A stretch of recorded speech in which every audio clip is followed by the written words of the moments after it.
Hello बच्चों, कैसे हो आप सभी लोग? बढ़िया, फर्स्ट क्लास। तो बेटा आज की इस वीडियो में जो है ना हम बात करेंगे क्लास 10th का जो चैप्टर 8 है, इंट्रोडक्शन टू ट्रिग्नोमेट्री। ठीक है ना। और इस चैप्टर में जो है ना आप दो चीज़ों को पढ़ते हो। ठीक है, एक तो पढ़ते हो ट्रिग्नोमेट्रिक रेशो और दूसरा पढ़ते हो ट्रिग्नोमेट्रिक आइडेंटिटी। ठीक है, इस वीडियो में मैं आपको ट्रिग्नोमेट्रिक रेशो के बारे में बताऊंगा कि ट्रिग्नोमेट्रिक रेशो क्या होता है और उससे रिलेटेड सवाल हम कैसे करते हैं, वो सारी बातें बताएंगे। ट्रिग्नोमेट्रिक आइडेंटिटी की बेटा नेक्स्ट वीडियो बनाएंगे। दो वीडियो बनाने का कारण यही है कि थोड़ा थोड़ा करके अगर बच्चे समझेंगे तो अच्छी तरह से उनको समझ में आएंगे। ठीक है ना। इस वीडियो में रेशो को समझ लो, अगली वीडियो में आप आइडेंटिटी को अच्छी तरह से समझ लेना। ठीक है, तो सबसे पहले देखो आप ट्रिग्नोमेट्री, यानी कि ये चैप्टर ही जो है ना ट्रिग्नोमेट्री है। तो ट्रिग्नोमेट्री है ना बेटा, देखो पहले तो इसको समझो। ट्रिग्नोमेट्री क्या, तीन शब्दों से मिलकर बना हुआ ये हमारा ट्रिग्नोमेट्री, यानी कि ट्राइगोनमेट्री। ट्राई का मतलब होता है तीन, गोन का मतलब होता है हमारा साइड से, और मेट्री का मतलब होता है मेजरमेंट। ठीक है, तो तीन साइड का मेजरमेंट। तो अब कोई भी बच्चा बोल देगा सर तीन साइड तो ट्रायंगल में होती है। हाँ, तो बिल्कुल सही बात है। तो इस चैप्टर के अंदर जो हम ट्रायंगल के बारे में ही पढ़ेंगे। ठीक है, और ट्रायंगल भी कौन सा, हम पढ़ेंगे राइट एंगल ट्रायंगल। ठीक है, ये ध्यान रखना अच्छी तरह से। कौन सा ट्रायंगल पढ़ेंगे? राइट एंगल ट्रायंगल, जिसका एक एंगल 90 डिग्री का होता है। ठीक, राइट एंगल ट्रायंगल के बारे में पहले भी पढ़ चुके आप। इसमें आपको पता है कि ये जो साइड है 90 की, जो सामने वाली साइड होती है ये होती है बेटा हाइपोटेनस, नीचे वाली जो साइड है ये हमारी बेस है, और ये जो हमारा परपेंडिकुलर। ठीक है, हाइपोटेनस, बेस और परपेंडिकुलर, ये तीन साइड जो हमारी होती है। क्लियर होगी बात ये। अब इसमें क्या है, जो हम ये ट्रिग्नोमेट्री पढ़ रहे हैं ना बेटा, ध्यान रखना, इसमें हम एक्यूट एंगल और साइड का मेजरमेंट ही करते हैं। एक्यूट एंगल और साइड का मेजरमेंट, ये ध्यान रखना आप। ठीक है, अब आपने देखा कि भाई राइट ट्रायंगल है, तो इसकी एक थ्योरम भी आपको याद आ रही होगी, पाइथागोरस थ्योरम। ठीक है ना। तो पाइथागोरस थ्योरम जो होती है, उसके अकॉर्डिंग क्या होता है, हाइपोटेनस की square is equal to P की स्क्वायर प्लस बी की स्क्वायर के बराबर होता है। बी को चाहे यहां लिख दो चाहे वहां लिख दो, उससे कोई मतलब नहीं है। एच की square is equal to P की स्क्वायर प्लस बी की स्क्वायर के बराबर होता है। ठीक है, इसी को हम पाइथागोरस थ्योरम कहते हैं। अब मैं ये बात क्यों बता रहा हूं आपको, तो ध्यान रखना कि आप जब रेशो इसका निकालोगे ना साइडों का, तो आपको पहले साइड पता होनी चाहिए, फिर उसके बाद आप उसका रेशो निकालोगे। ठीक, अब ये कैसे निकालते हैं जी, इसको भी समझ लो। पहले भी आप लोगों ने करा होगा, ऐसा कोई दिक्कत नहीं है, आपको याद हुआ, फिर भी एक बार आप समझ लो। जैसे देखो बेटा, ये हमारा राइट ट्रायंगल है। ठीक है, और मैंने बोला बेटा ये साइड है 3, ये साइड है 4, और मुझे एच निकाल के बताओ आप। तो आप बोलोगे सर पाइथागोरस थ्योरम के अकॉर्डिंग कर देंगे। पाइथागोरस थ्योरम के अकॉर्डिंग आपको पता है कि एच की square is equal to P की स्क्वायर प्लस बी की स्क्वायर के बराबर होता है। तो ये लो जी, तो कर देंगे हम। पी हमारा कितना है जी, 3 है, 3 की स्क्वायर लिख देंगे। बी हमारा कितना है जी, 4 है, 4 की स्क्वायर लिख देंगे। तो हमारा आ गया 3 3 जा 9, 4 4 जा 16। तो एच की स्क्वायर मेरा आ गया जी 25। अब ये रूट जो है यहाँ चढ़ जाएगा, तो रूट में 25 हो जाएगा। तो कहने का मतलब एच मेरा आ गया 25, यानी कि 5 आ गया। 25 नहीं, 5 आ गया। 25 का स्क्वायर रूट 5। तो आप बोलोगे सर मेरा एच जो है वो 5 निकल गया। बिल्कुल सही बात है। तो ये जो हमारा निकली, इसकी जो साइड है 3, 4 और 5, तो ये जो 3, 4, 5 है ना बेटा, इसको हम पाइथागोरियन ट्रिपलेट भी कहते हैं। ये ध्यान रखना। ठीक है ना। और ये पाइथागोरियन ट्रिपलेट कैसे निकालते हैं, इसकी भी मैंने बेटा एक सेपरेट वीडियो बना रखी है, उसका लिंक मैंने डिस्क्रिप्शन में दे रखा है, तो आप ये ट्रिपलेट भी निकाल के देख सकते हो। अब देखो बेटा, ये जो 3, 4, 5 है ना, ये हमारा बेस ट्रिपलेट होता है। सबसे बेसिक ट्रिपलेट हमारा यही है। अब इसी के अगर तुम मल्टीपल्स करते चले जाओगे तो और भी ट्रिपलेट आपकी बन सकती है। जैसे देखो, 3 की 2 से गुणा करो, 3 दूनी 6, 4 दूनी 8, 5 दूनी 10, ये बन गया। 3 तियां 9, 4 तियां 12 और 5 तियां 15, ये हमारा ट्रिपलेट बन गया। तो इसके मल्टीपल्स यदि आप करोगे तो ये भी ट्रिपलेट आपकी बन जाती है। ठीक है ना।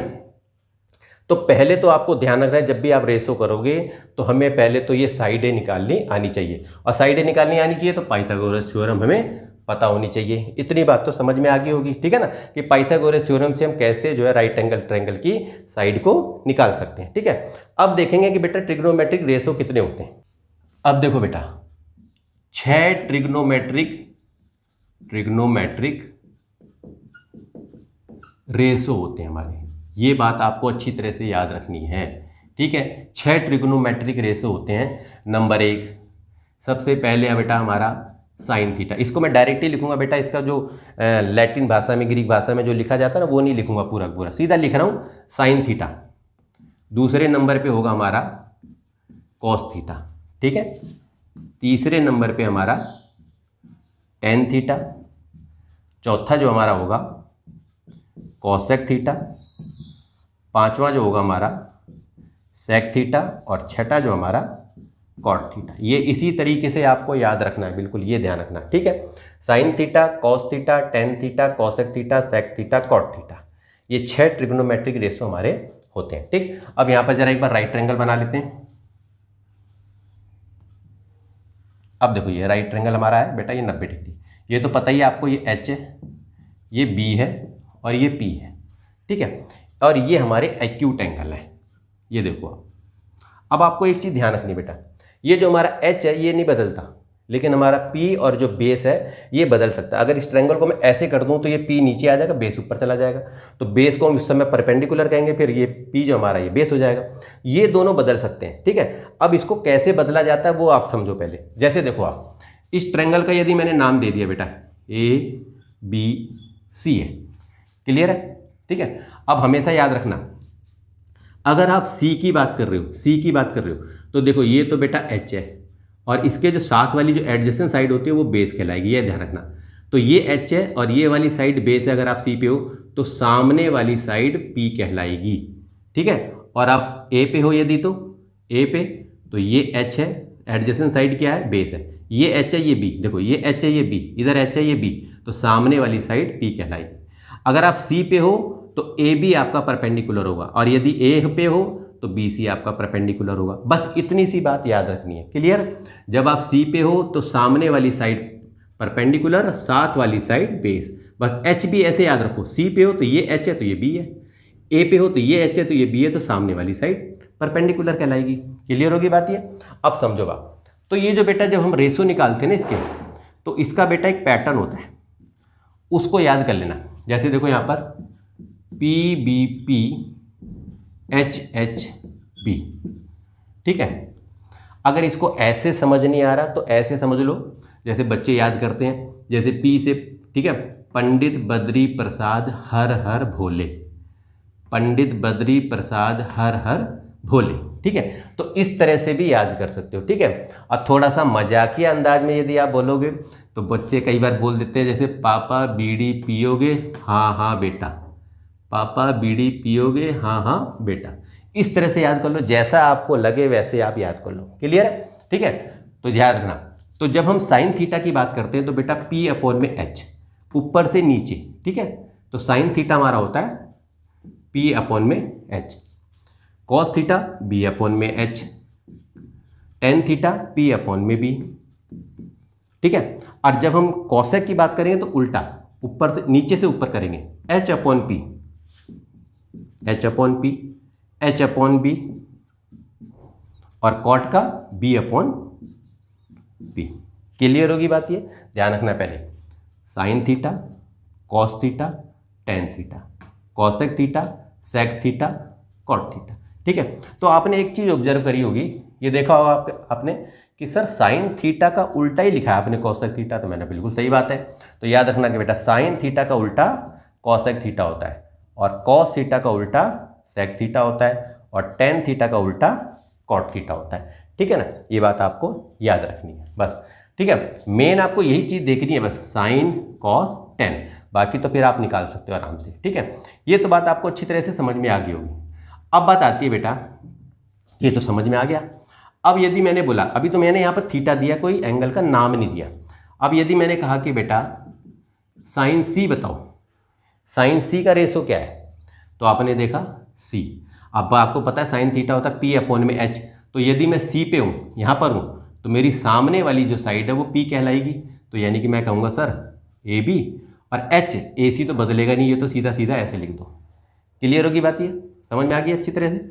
अब यदि अगर मान लो मैंने कहा, चलो यहाँ लिख देते हैं, अगर मैंने कहा कि बेटा साइन ए बताओ, तो ये तो रहेगा कि साइन थीटा पी अपॉन में एच होता है। अब मैं हूँ यहाँ पर ए पे, तो ए पे हूँ, तो मेरी जो सामने वाली जो साइड है ये पी कहलाएगी, और एच तो ए सी ही रहेगा। क्लियर होगी बात ये। इसी तरीके से देखो, अगर मैं कहूँ कि बेटा कॉस सी पे हो तो कॉस थीटा होता है बी अपॉन में एच, ठीक है। यहाँ पर हो तो ये एच है तो ये बी है, यानी कि बी सी, यानी कि बी सी जो है हमारा वो बेस होगा, और एच एच तो ए सी ही है। क्लियर। अब अगर मैं यही कह देता कि बेटा कॉस सी, कॉस ए, सी तो हमने बता दिया ना, कॉस ए। अब आपको ये पता है कि बेटा कॉस थीटा होता है बी अपॉन में एच, ये तो कन्फर्म है, ये तो आपको रेशो पता ही चल गया। लेकिन अब मैं हूं ए पे, तो मेरा बेस क्या होगा, तो मेरा अगर मैं ए पे हूं तो मेरा बेस क्या कहलाएगा, ए बी, साथ वाली जो साइड होती है ये वाली, तो ए बी और एच तुम्हारा यही रहेगा, ठीक है ना। तो इस तरह से क्या है कि आप रेशो को बता सकते हो। तो देखो मैंने बोला था ना कि परपेंडिकुलर और बेस ये चेंज हो सकता है, बस जिस एक्यूट एंगल पे आओ उसके अकॉर्डिंग होगा। बस ध्यान क्या रखना है, अगर आप सी पे हो, यहाँ पर कोई देखो ट्रायंगल का कोई भी नाम दे सकते हैं, ठीक है।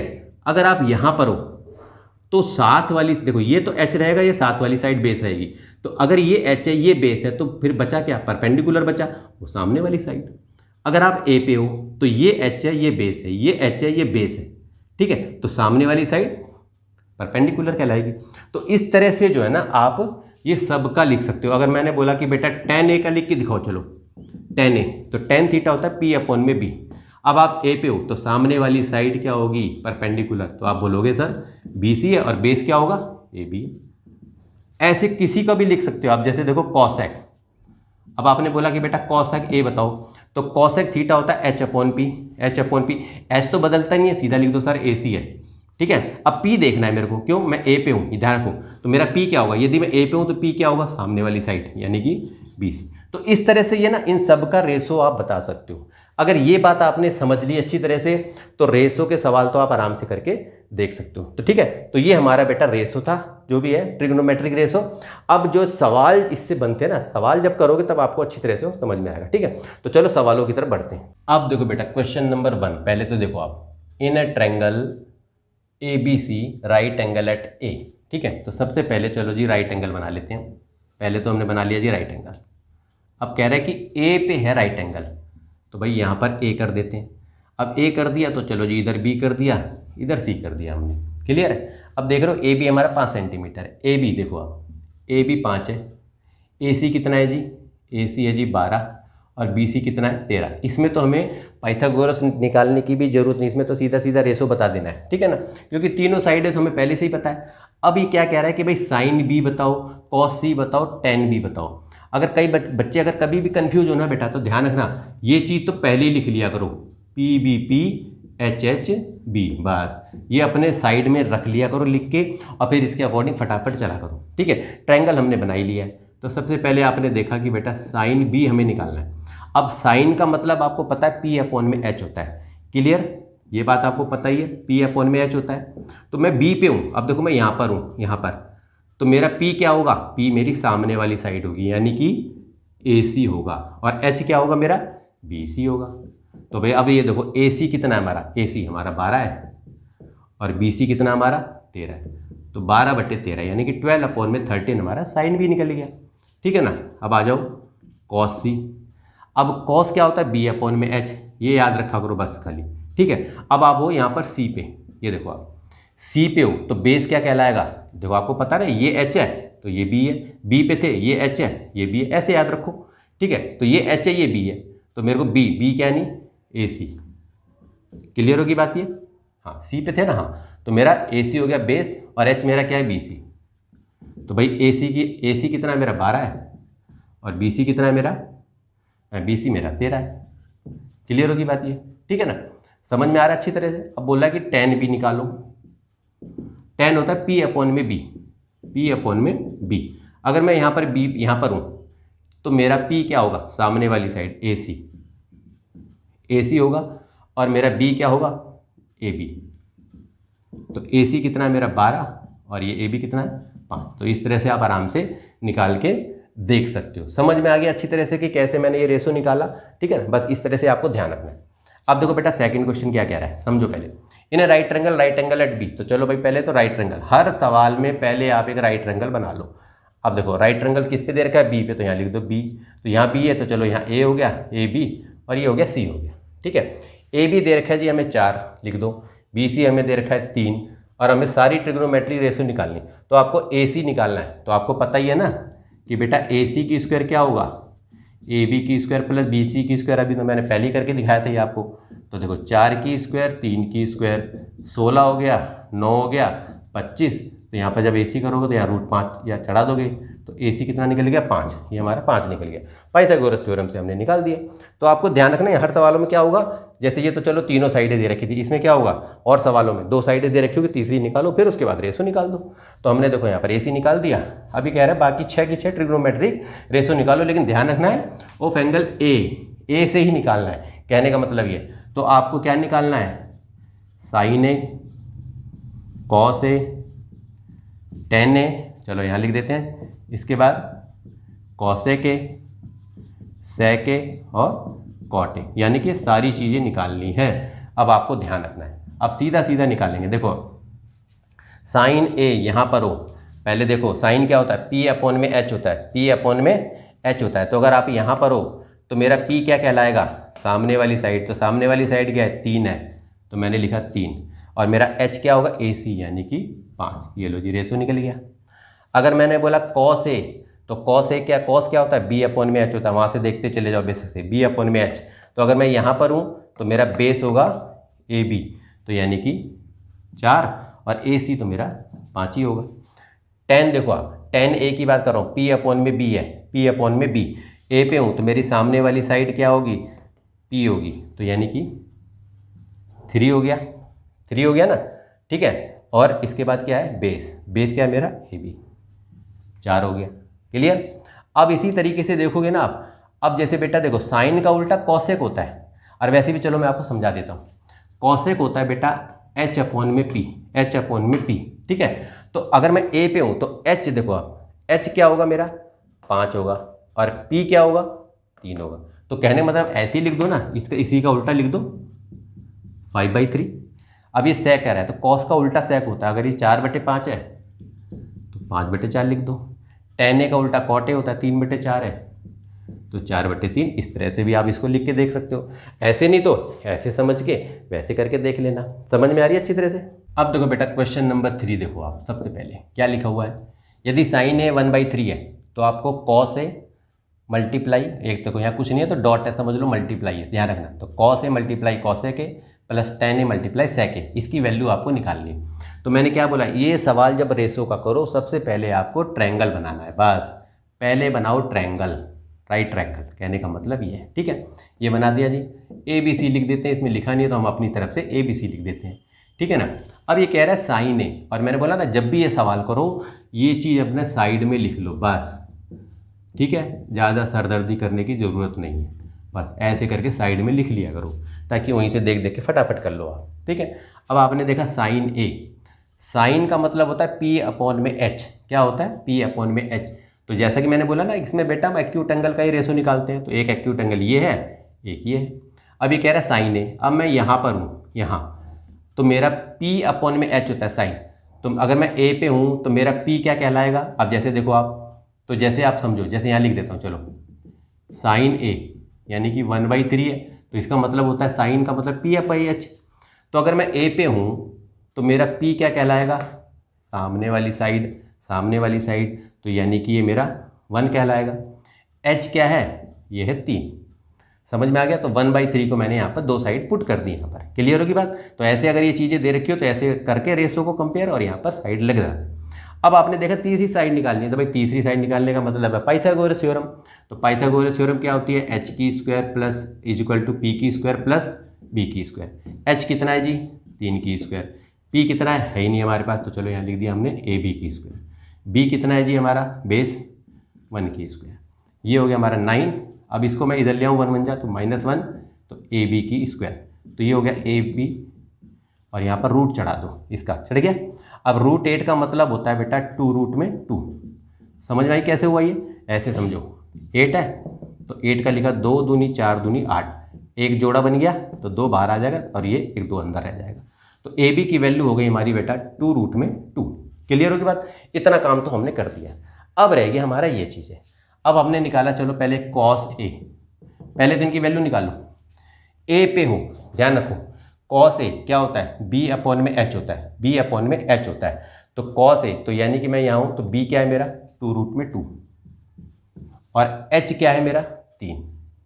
पहले ये वैल्यू निकालो, कॉसेक ए, कॉसेक ए, तो कॉसेक क्या होता है एच अपॉन में पी, एच अपॉन में पी।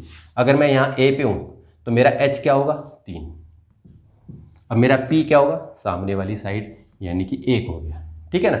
अब एक बार देख लिया हमने tan ए, चलो जी tan ए भी निकाल लो।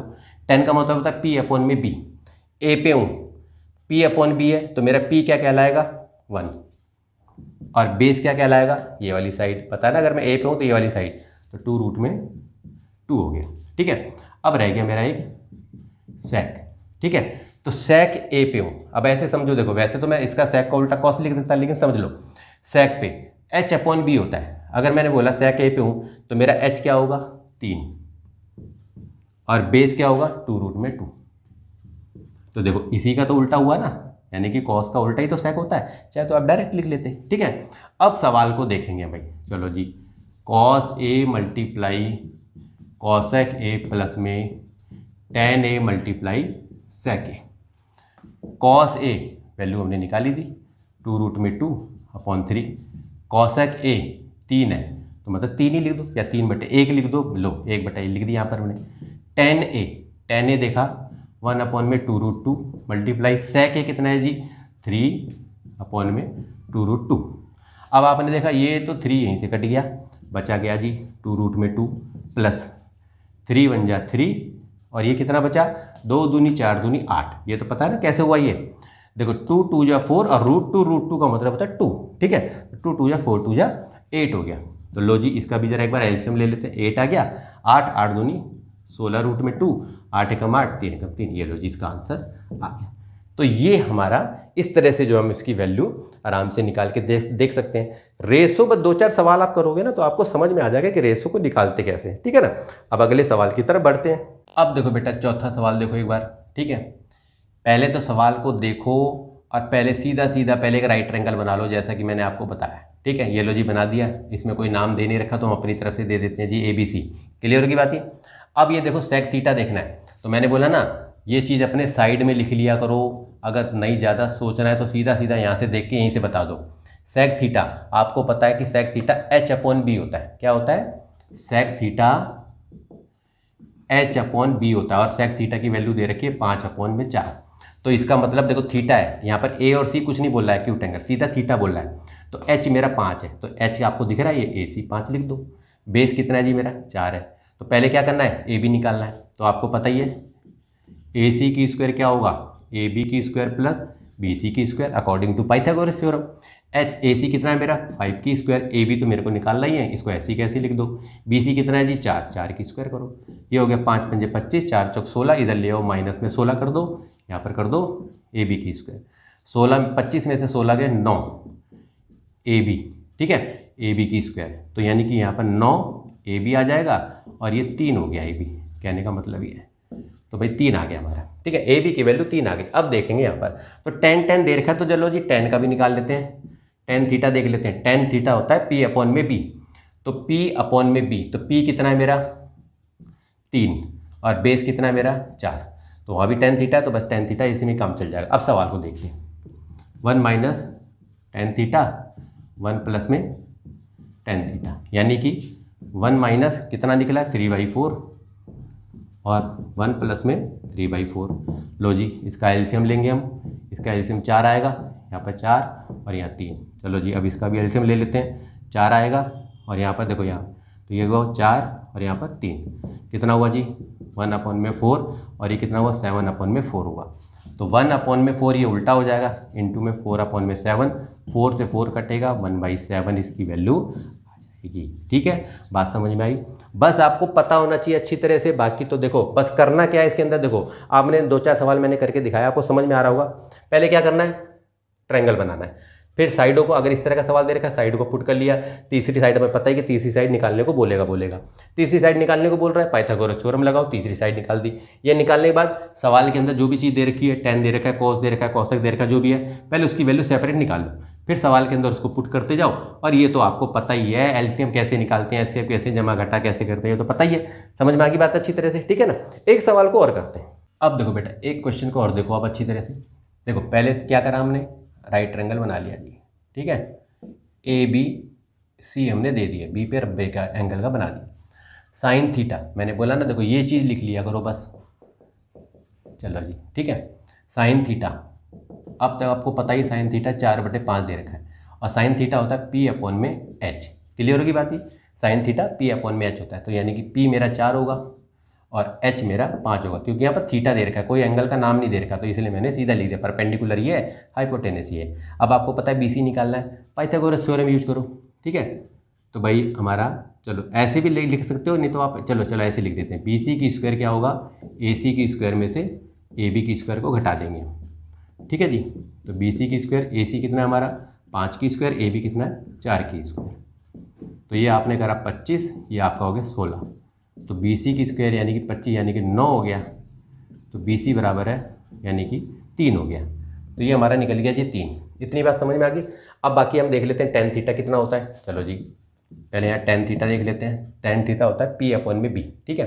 तो टेन थीटा पी हमारा होगा 4 और बेस हमारा होगा 3, 4/3 आ गया। कॉस थीटा निकाल लेते हैं। कॉस थीटा होता है बी अपॉन में एच, तो बेस हमारा है 3, एच हो गया हमारा 5, ठीक है। इसके बाद सेक थीटा भी निकाल लेते हैं।